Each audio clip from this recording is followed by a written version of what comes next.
जय सेवा सगा साथियों। इस वीडियो में छठा वीडियो है और अध्याय 19 का है।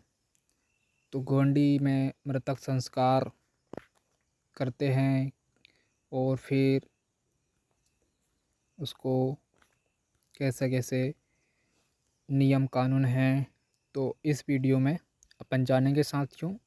यह पुस्तक मोती रमन कंगाली जी द्वारा लिखित है और पारिकुपाल लिंगो गोंडी पुणे दर्शन। साथियों तो आगे बढ़ते हैं और आखिरी तक बने रहे साथियों वीडियो में, तो आपको कुछ जानकारी मिलेगी। तो साथियों अगर आप वीडियो नहीं भी देखते हैं तो आप स्क्रीनशॉट लेकर पढ़ भी सकते हैं साथियों।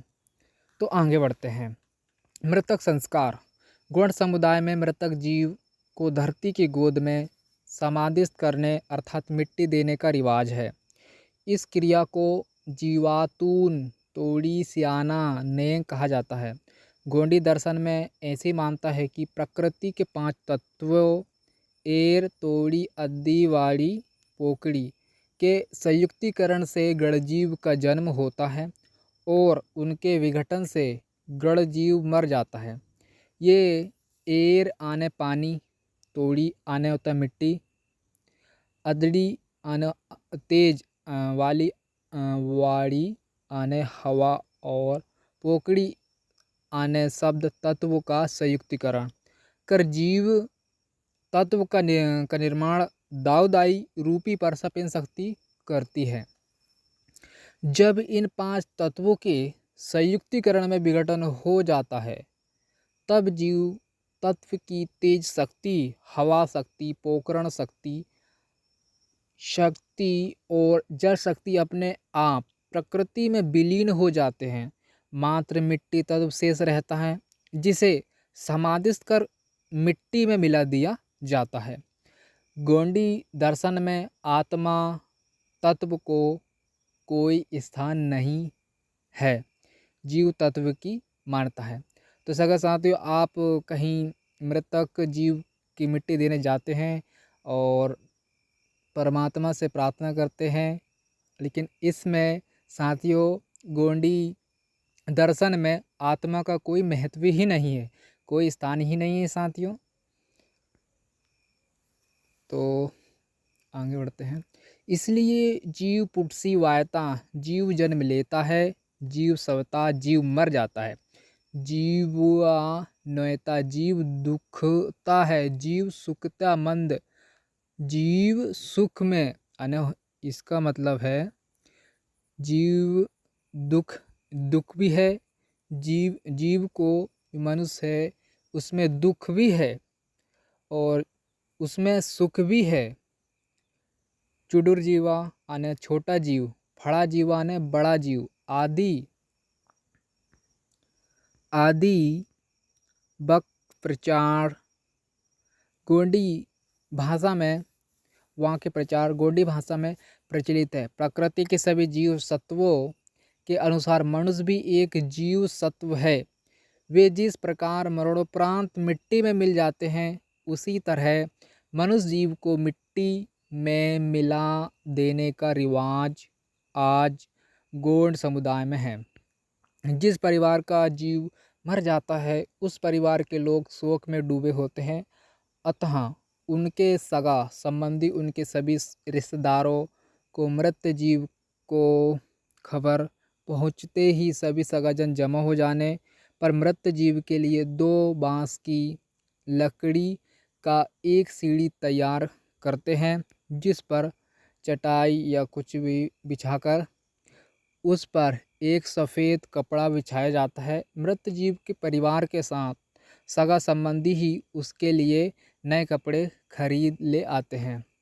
मृतक जीव को गर्म पानी से नहलाकर नए वस्त्र पहनाए जाते हैं और उसे परिवारजन उठाकर सीढ़ी पर लिटाकर उस पर चादर या शाल ओढ़ाकर अच्छी तरह बांधते हैं। उसके बाद सभी ग्रामवासी, रिश्तेदार और परिवार अपने अपने घर से जो अनाज ले आते हैं उसी सिर की ओर से 5 पाँव या पाँव की ओर छोड़ते हुए शेष अनाज को बाजागारियों को दान करते हैं। ढोल बाजा जो बाजागारियों को दान करते हैं। तो साथियों इसमें है कि अपने गोंडी में जो जीव मर भी जाते हैं उन्हें बाजे गाजे के साथ भी मृत्यु यानी कि जो जहाँ गड़ाते वहाँ तक जाने की परंपरा है, लेकिन यहाँ कई कई क्षेत्रों में गांव में यह विलुप्त हो गई है। और मृतक जीव को प्रणाम करते हैं। सभी के द्वारा अनाज अर्पण करने की प्रक्रिया पूर्ण होने पर परिवारजन मृतक जीव के सीढ़ी को अपने कंधों पर लेकर शमशान भूमि, जो विशेष रूप से गांव के पूर्व दिशा में होती है, ले जाते हैं। सामने बड़ा लड़का या परिवार का अन्य कोई सदस्य कंधे पर कुल्हाड़ी और हाथ में मटका लेकर चलता है।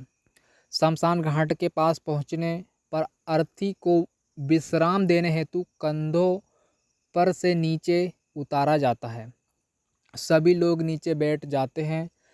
वहाँ पर अर्थी के साथ जो खिचड़ी दाल चावल बांधा होता है उसे छोड़ देते हैं और अर्थी को कंधा देने वाले आगे के लोग पीछे और पीछे के लोग आगे हो जाते हैं तथा पुनः अर्थी अपने कंधों पर उठाकर जिधर उसे समाधिस्थ करने की व्यवस्था की जाती है उधर ले जाते हैं। मृतक जीव को दफनाने हेतु गड्ढा खोदने के लिए पहले ही दो लोग को भेजा दिया जाता है, जो गड्ढा खोदकर तैयार रखते हैं। गड्ढा दक्षिणोत्तर खोदा जाता है। गड्ढे के पास पहुंचकर अर्थी को उतारा जाता है और खोलकर उसे गड्ढे में दक्षिण की ओर सिर तथा उत्तर की ओर पैर करके रखा जाता है। वहाँ मृतक को पानी पिलाकर उसके मुंह या पलाश की पत्तियों से ढांका दिया जाता है और उसके बाद सभी लोग एक एक मुट्ठी मिट्टी डालकर उसे दफनाते हैं।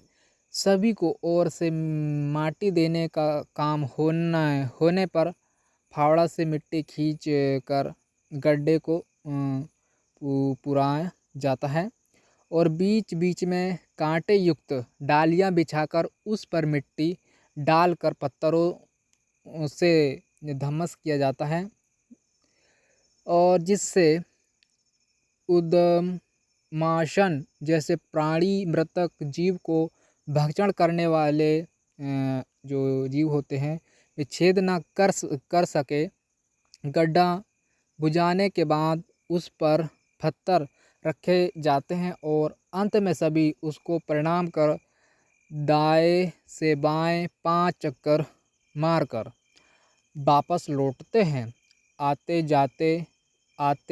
आते वे पास में स्थित नदी या तालाब के पास पानी में नहा धोकर मृतक के घर लौट आते हैं और वहाँ रखे गए बाल्टी के पानी में कुल्ला कर थोड़ी देर बैठते हैं। मृतक जीव की अर्थी शमशान भूमि में ले जाते ही घर की स्त्रियां नहा धोकर घर को गोबर से पोतकर साफ करती है और आंगन में पानी छिपती है। इस तरह घर आंगन की साफ सफाई की जाती है। पुरुष वर्ग लौट आने पर उनके भी नहाने की व्यवस्था की जाती है। जिस परिवार के जीव की मौत होती है उस परिवार में शोक का माहौल होता है, इसलिए सगा संबंधी लोग अपने अपने घर से अनाज जमा करके पकाते हैं और उनको एक कतार में बिठाकर हल्दी तेल लगाकर सर्वप्रथम पेज पिलाते हैं और उसके बाद चाय पिलाकर थोड़ी देर बाद खाना खिलाते हैं और अपने घर लौट आते हैं। उसके बाद 3 दिनों तक वह परिवार अशुद्ध अवस्था में होता है। 3 दिनों के बाद यह या कहीं 5 दिनों का जिस व्यवस्था के अनुसार चोकटा रस्म किया जाता है। इस क्रिया को सीता वाटिना या कागुर वाटिना रस्म भी कहा जाता है। उस कार्य के लिए सभी सगा संबंधी जमा होते हैं। निश्चित दिन को सब लोग दोपहर 3-4 बजे मृतक परिवार के परिजनों को शुद्ध करने का कार्य करते हैं। इसके लिए घर के आंगन में विशेष रूप से घर के दक्षिण द्वार के सामने स्थित आंगन में मृतक जीव के रूप में एक हल्दी की गांठ को पलाश के पत्तियों से बनाए गए पत्तल में रखते हैं। उसके आगे नैवेद्य चढ़ाने हेतु दूसरा पत्तल रखा जाता है। इस बर्तन लेकर आंगन में ही भूमिका द्वारा खिचड़ी पकाई जाती है। एक दोन में जवास का तेल, ग्लास में महुआ फूलों का पानी और पत्तल में पकाई गई खिचड़ी रखकर भूमिका सभी परिवारजनों को सर्वप्रथम जीव को नैवेद्य चढ़ाने हेतु आमंत्रित करते हैं। पहले पुरुष वर्ग और बाद में स्त्री वर्ग के सदस्य जीव को खिचड़ी का नैवेद्य चढ़ाकर महुआ फूलों का पानी उस पर छिड़कते हैं और द्रोण में रखे गए हल्दी तेल से अपने हाथ पोंछते हैं। अंत में सभी रिश्तेदार नैवेद्य चढ़ाते हैं। इसे ही सीता या कागुर वाटिन रस्म कहा जाता है। उसके बाद सगा सोयरे आने भूमिका मृतक परिवार के सभी सदस्यों को एक कतार में बिठाते हैं और हल्दी तेल लगाते हैं।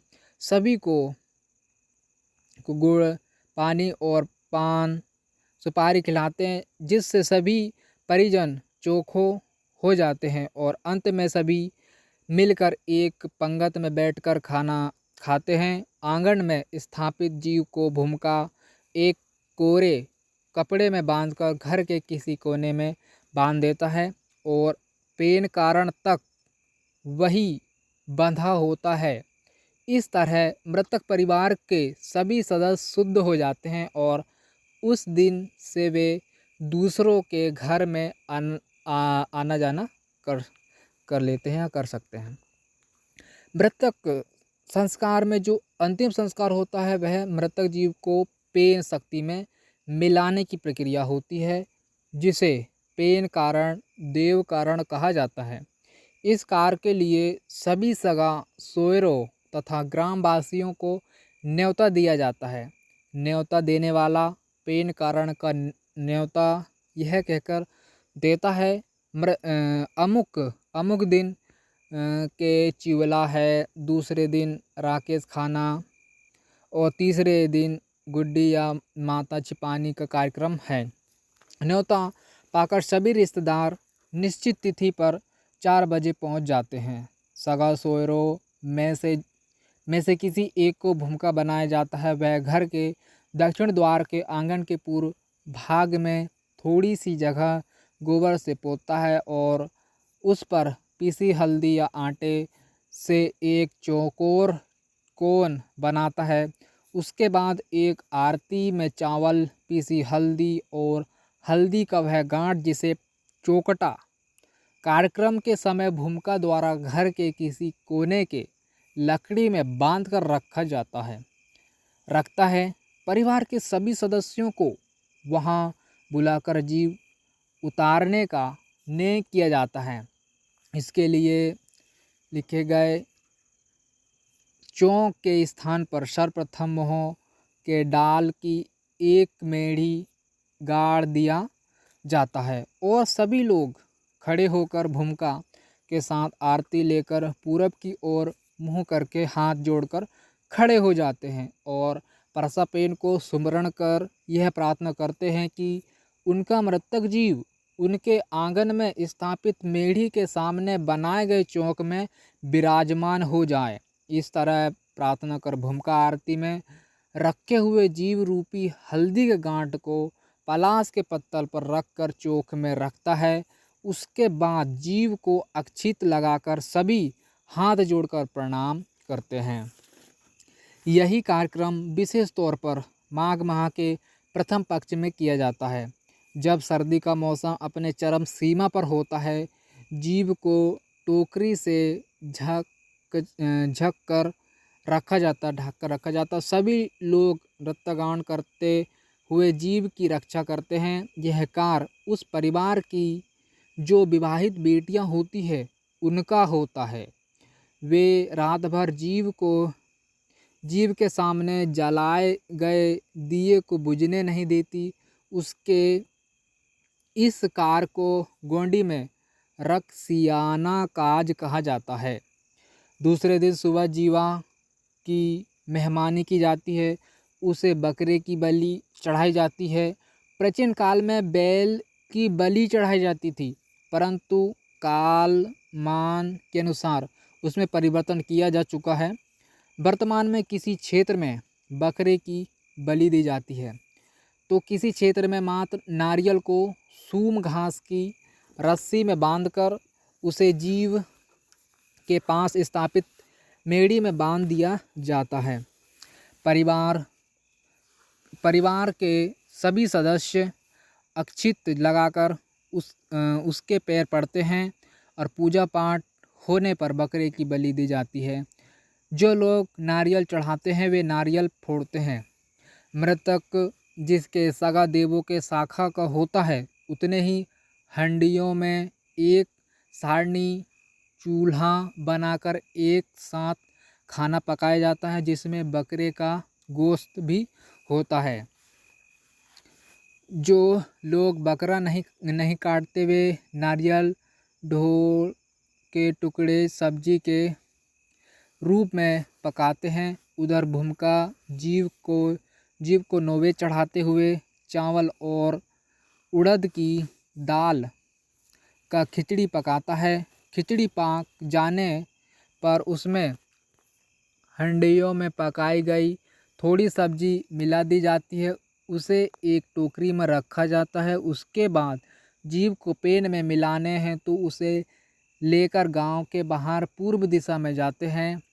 इसके लिए मृतक परिवार की विवाहित बेटी जीव को नारियल के साथ पकड़ती है और नारियल के बूच को बांधी गई रस्सी को मृतक के परिवार की बड़ी बहू पकड़ती है। रस्सी पकड़कर आगे चलने वाली बहू के पीछे जीव को पकड़ने वाली बेटी चलती है। सर्वप्रथम उन्हें मेढ़ी के 5 चक्कर दाएं से बाएं लगाने होते हैं और प्रदक्षिणा लगाते वक्त बेटी कई बार रुक जाया करती है और जब तक परिवार वाले दान दक्षिणा नहीं देते वह आगे नहीं चलती।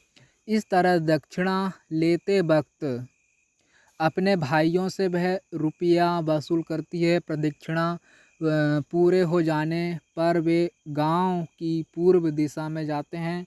भूमिका आरती लेकर आगे चलता है और उसके पीछे जीव लेकर चलने वाले चलते जाते हैं।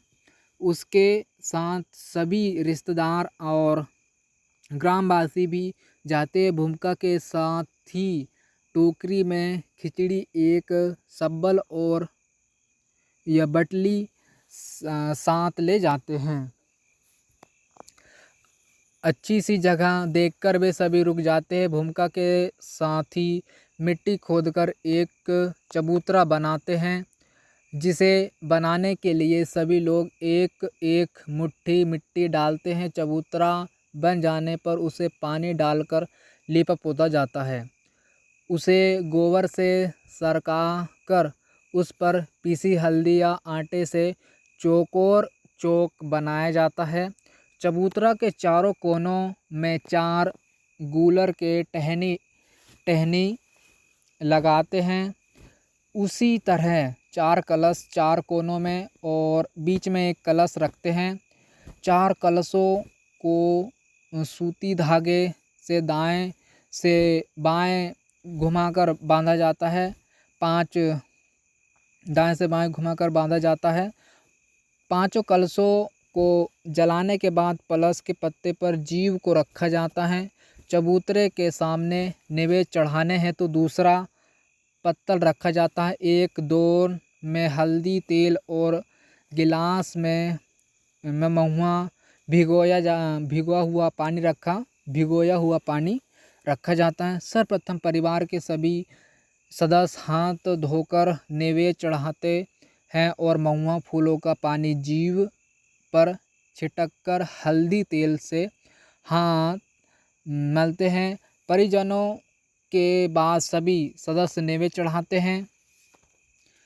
नैवेद्य चढ़ाने का कार्य पूर्ण होने पर सभी लोग लौट आते हैं। लौटते वक्त उन्हें रास्ते पर रखे गए बेर के कांटे युक्त डाल को लांघ कर आना होता है।